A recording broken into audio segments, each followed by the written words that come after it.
in my case, because things were so bad, it was, the repression was bad, the pay was very poor. I mean, we've never been known for high wages, for sure.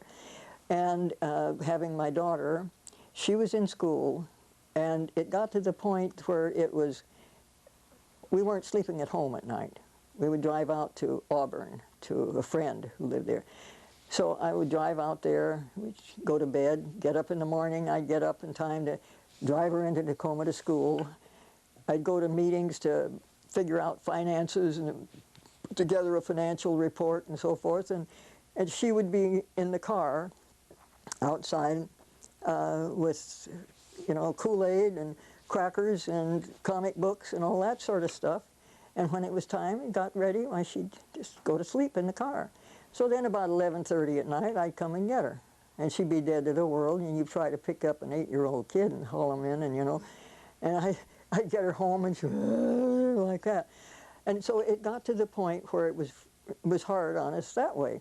So I was asked if they told me that they were concerned that the time could come, possibly, when the situation would be such that Susie might be vulnerable to Child Protective. They might say, well, I was not being able to give her a good home. And that, you know, they might be able to try that. In those times, they might. So they felt that I should be one of the people to go. And I agreed with it. So but I couldn't tell anybody. Nobody knew.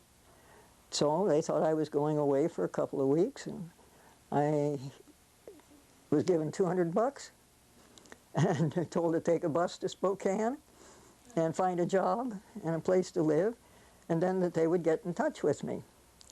Now what happens was that I had a new name over there, and I had to send a letter to a certain person, and they knew that person, when they got that letter, knew it was from me, but it wasn't my name on it. So then they were to get it to the people who were in leadership here, so that then they could get in touch with those people that were underground, and those folks could get to Spokane and get me in the loop, you know. Well, the person who got that letter lost it or misplaced it, and they didn't find it until about April. In other words, about 7-8 months later. Yeah, and so I just went ahead and did what I had to do. I was down to $15 when I finally got a job. And your daughter stayed in Tacoma? No, my daughter, no. That was the hard part in a way. I brought her up to my folks' place, lived over in Bellevue, south of it, and I told them that I was in need of a rest and I was going to be gone. I was going to take a couple of weeks, and then I'd like for her to stay there. And I drove off. Wow. They expected to see me again. And it was 2 years later? No, it was about, well, I was gone for about 14 months. But they found the letter finally that they were supposed to have had earlier and got in touch with me along in April. And that was the only time they reached me. No, they did find me again in September and told me that I should come back.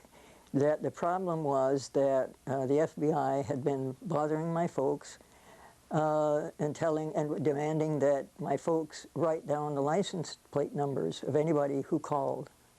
Well, Mary, who was the one that was keeping in touch with him, didn't want to be, obviously, because my folks, my mother especially, it's in a little, a very exclusive sort of a little neighborhood. No stores within 2 miles or anything, you know, and sort of fancy-like.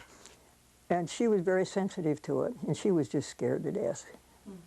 My brother was worried too, and so they were vulnerable. And the party just felt, from Mary's opinion, that they might give in and provide license plate numbers, which would have put Mary into it. So they told me that they thought I ought to come back.